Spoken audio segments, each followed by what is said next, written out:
Greetings and welcome to Let's Play Spreadsheet of Death? No? Elanarae, what the fuck are you showing there? Yes, I finally caved in and I did buy Wizardry 6. And yes, I finally caved in and decided to make a Let's Play out of it. I know in one of my recent vlogs I said that I won't do long Let's Plays anymore, since long Let's Plays are pretty time consuming, thanks Captain Obvious, but I have to do it. It's one of the better known dungeon crawler, and dungeon crawlers are my thing. I did most of them already, so yeah, I didn't play Wizardry 6 when I was younger, to be quite honest. I had the Wizardry archives, which are Wizardry 1, 2, 3, 4, and 5. I had Wizardry 5 on the Super Nintendo, which was a UK or US import. And I already made a Let's Play out of that. You should see that. And I did play Wizardry 7. I never played Wizardry 6 before. I never played Wizardry 8 before. I will most likely Let's Play Wizardry 6 and 7.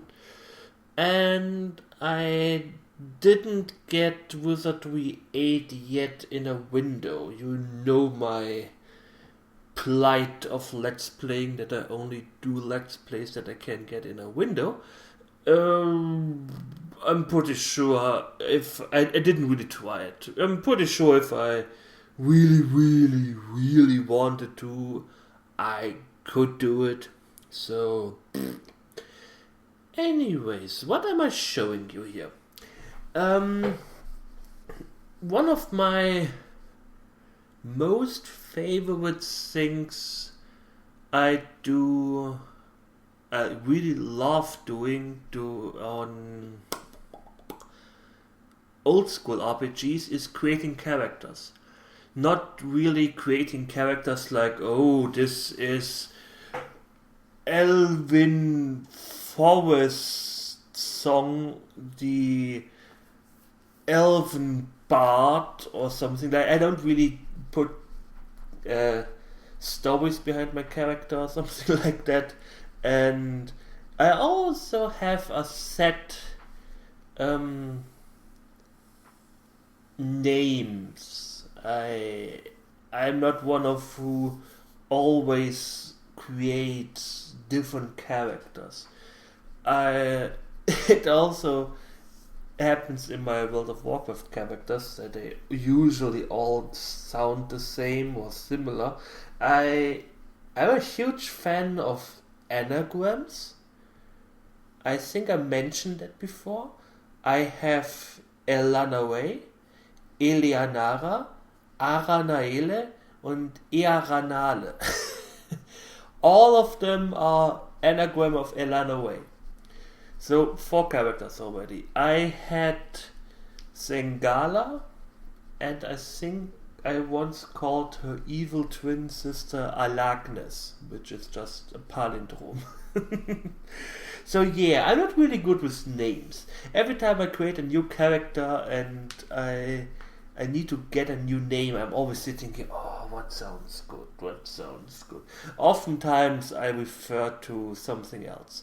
Like one of my shamans in World of Warcraft was called Sotis, which is the Egyptian god of fertility.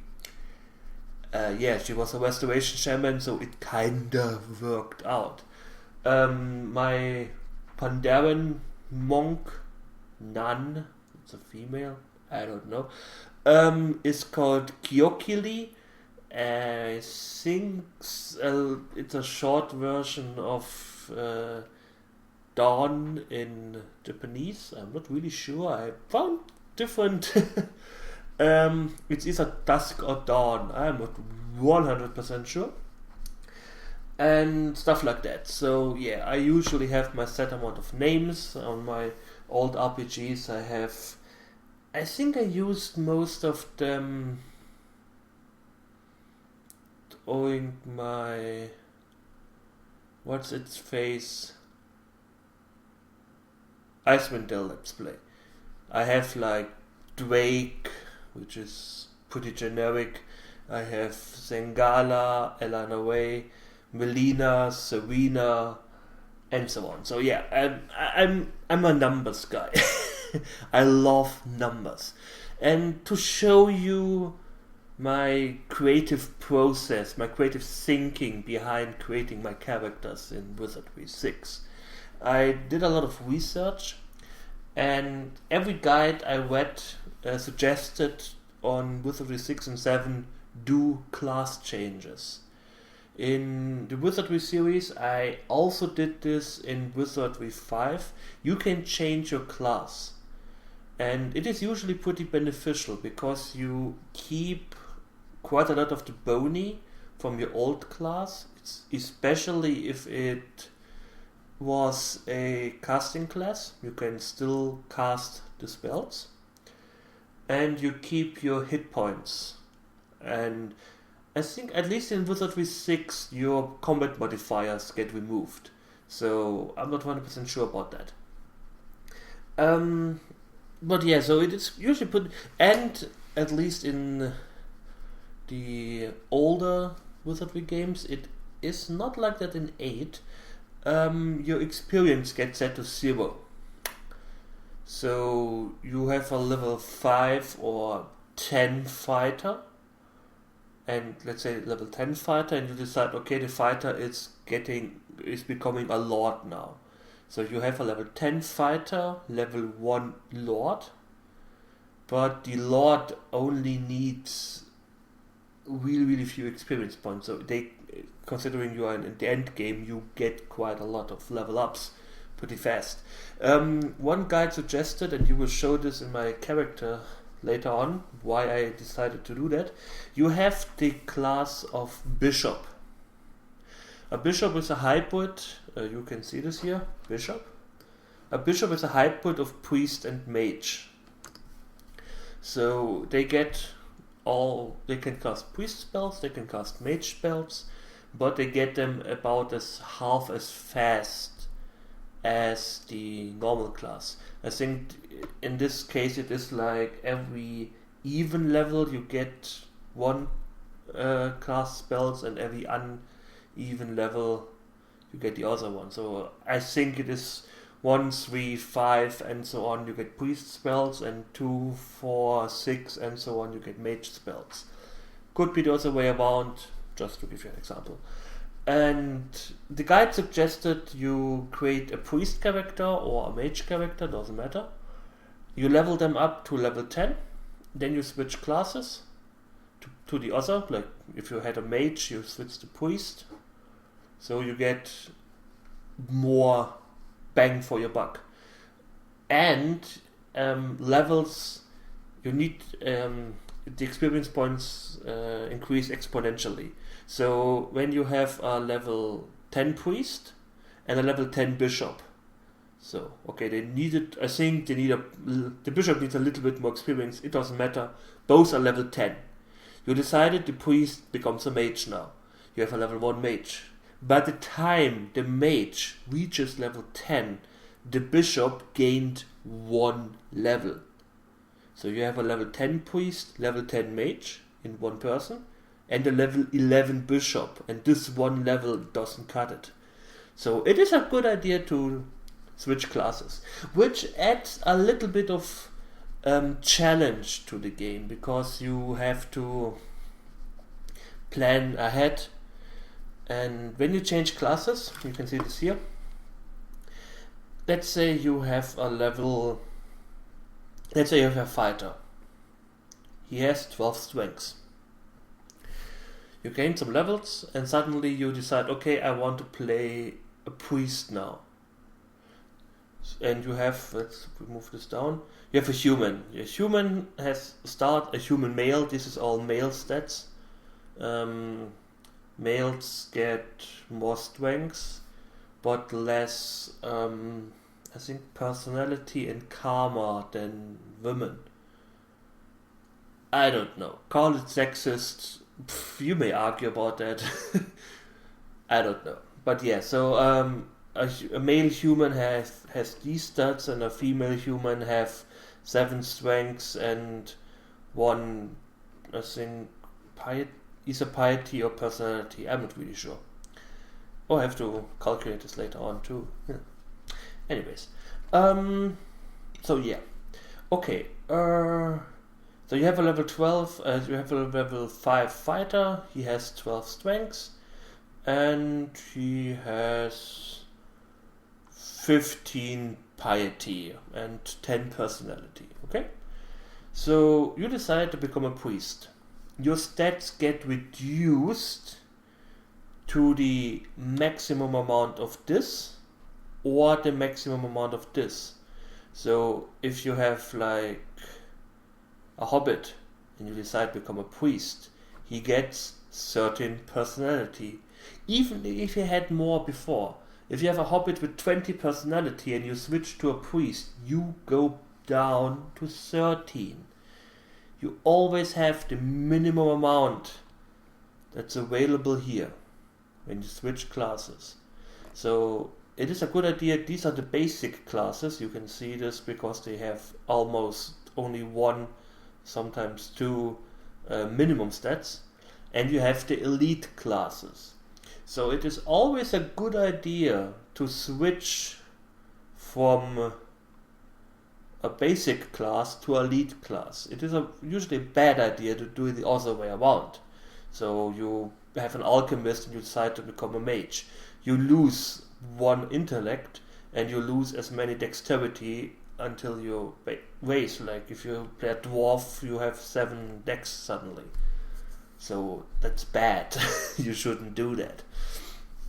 Anyways, one thing that pisses me off with this game, which in my opinion is a really, really bad design decision, is quite a lot of random elements. And I hate random elements. Especially in a game where you can really, really choose or plan ahead. You have to plan ahead your characters. So you create a character and he gets a random amount of bonus points. As you can see, a human couldn't become any of these classes because they don't have 12 strengths, they don't have 12 int, don't have 12 piety, so a human couldn't become one of the classes. But you get bonus rolls. These bonus rolls can range from 5 to 24. There's a difference of 19 points. Ugh. There is a patch where you get always 18 to 24 points. So they put the gap closer together. You always have 18 points minimum instead of 5 minimum. I'm not sure if I will install this patch. For me it sounds like a good idea because there is no skill involved. There is no skill involved in sitting down, re-rolling, and this game has no re-roll option. You have to end the character creation, don't save the character, and create a new character. You only see your bonus roll after you chose your sex, your gender. So you create a character, you give him a name, you choose a race, you choose a gender, and then you see your bonus roll. And you have to do the rest after that. So it sucks. It is totally unnecessary. It is so useless. I hate this option. I hate random elements. I have no problem against a challenge. Challenges are good. I like this. I like that I have to plan ahead. like that I have to make sure I always have a balanced party. It doesn't make sense to change your party suddenly, okay, everyone becomes a fighter now. It doesn't make sense. So you have to always have a balanced party. And I like that idea. I like the challenge. I hate random elements. The other random element, and I'm kind of afraid of that one. You get a random amount of skill ups. I think there's a 1 to 64 chance that you get 7 skill ups, or you improve all of your characteristics. There's a 50% chance that you only increase 1 characteristic. And of course there's a 50% chance that you get squared all. I think. I'm not sure if the author adds up that you get at least 1 point. It could be that. Yeah, it could be that. So you may get at least 1 point. The thing is, you can't distribute the point. It could be that your character, who's a fighter, and you plan ahead to make him into a samurai, who needs a lot of speed, but he doesn't get any speed upgrades. So what does a player do who wants this combination? He reloads. He saves all the time before one character gets a level. And if the characteristics he doesn't want to waste, it's okay, you save. If they don't waste, you're fucked. You reload the game, you do the fight again, you gain a level. This is really tedious, especially if multiple characters are gaining a level. So you have like a fighter and your priest, and you want to improve both of them. That was my Facebook. But the fighter gets a good stat, but the priest gets a bad stat. So yeah, you have to reroll again until both get a good stat. It can get really tedious. Really tedious. So there is an option. I'm pretty sure if I get a hex editor, I can just adjust the points as I want to. I'm not sure if I will do that. It all depends. And of course I will do this off screen, so whiny bitches won't bother me like, you don't play the game the way I want to play it. Shut up. I'm talking. Anyways, you can see I did a lot of preparation. These are the basic stats you need for the classes. These are the basic numbers you get for each race. And this spoilers. From now on there will be spoilers, because I will show you how I planned out my characters and who gets what. And here we go. This is my setup. We have Elanarae, the Draken fighter, who will become a samurai later on. We have Gilvin, the Draken priest. Yeah, it is a pretty strange option, because they have pretty low piety to start with, so I need a lot of piety. I need 8 points to become a priest. More are better, so I can put some more points in int. Like I said, she switches from priest to mage. The piety gets reduced to 6 from 12 back down to 6, but it doesn't matter, since the alchemist and psionic don't care for piety. I'm not even sure if this is possible. I don't know how often you can swap or change your class, but I wanted her to be the bishop anyway, so she will be the bishop clone, which will be, like I explained, changing a priest to a mage is more effective than playing a bishop, at least in this game. And yeah, so we have me, Gilvin, and Nianu, which will be Sephiroth's girl. Well, also way around, Sephiroth's girl, who will be Nianu. She wanted to be the fairy alchemist ninja. There's a reason why I turn a fairy into a ninja, and you will see this later on in the game. There is a reason for that. This char will be pretty hard to level up. I think I will consider installing the patch that allows me to have always at least 18 stats, because it will make character creation which will be done off screen anyways. A lot easier. So yeah, we shall see. After that we have, I had to do this, Tim the Mage. I am a mighty mage, call me Tim. I think it was like that in Knights of the Coconut. I'm sorry if I fucked this up.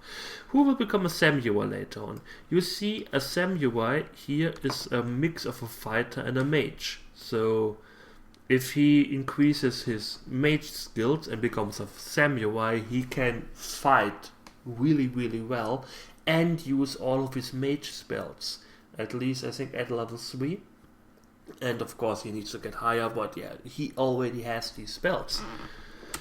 After that we have Leaper, the Hobbit Bard, who will become a samurai. He is the only class, well no, Niano is an alchemist too. Both of them are starting off as elite classes. There's a reason for that. You should have a bard in your starting party. Why? Bards get the musician skill. And the first thing bards get is a lute. And the lute casts a sleep spell. You need that. It is really, really helpful if you're playing for the first time, you have no idea how the game works. It really helps. Why does it help? I created characters already. I tried it out. I tried the game out.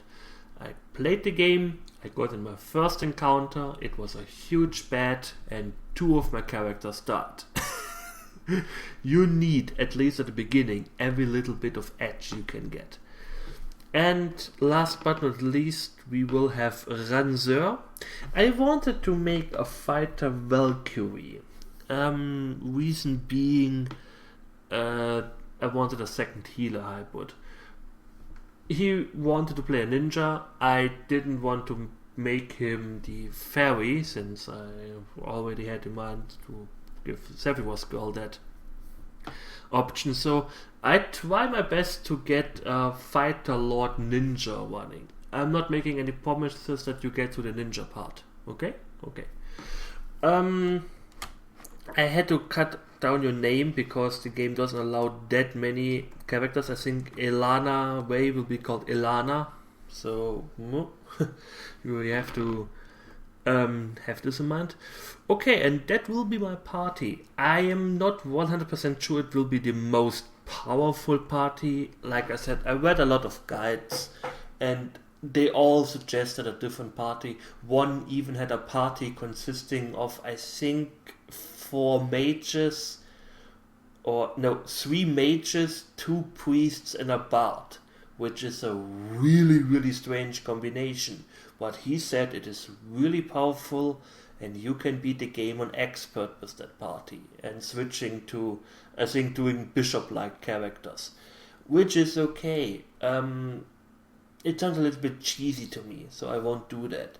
This game, I'm pretty sure somebody sat down and beat this game with 1 character. I'm 100% certain that exists. It has its benefits, of course, to play with only 1 character, because you get all the experience. I guess it makes more sense to make 1 character and let the other 5 die off, if you want to do that, to have the multiple storage room. But yeah, I did it with Dungeon Master. I beat Dungeon Master with only 1 character. So it is possible. If you have enough knowledge of the game, you know what to do, you know when to do it. This gets a lot easier. So yeah, makes sense. Anyways, about the game. I will do it the same way I did Wizardry 5. I do progress on screen and grinding off screen. You will see 1 grinding session because you have to grind before entering in the first level. The first level are just a few rooms, but you should train up to level 3 so you're prepared for the other levels. So you will see some grinding there. I will most likely talk about a bit of the game when I do that. So yeah. I also don't make any promises about my regularity in uploading, because it may happen that I don't have time. My root canal, I get a new root canal treatment next week on Thursday, so I may be knocked out on the weekend. I'm not sure how bad it will be. I try my best to get as much done as possible on this weekend, since my best friend isn't there, so I have nobody on Skype who to bother to talk to. So I can do quite a lot of Let's Plays there.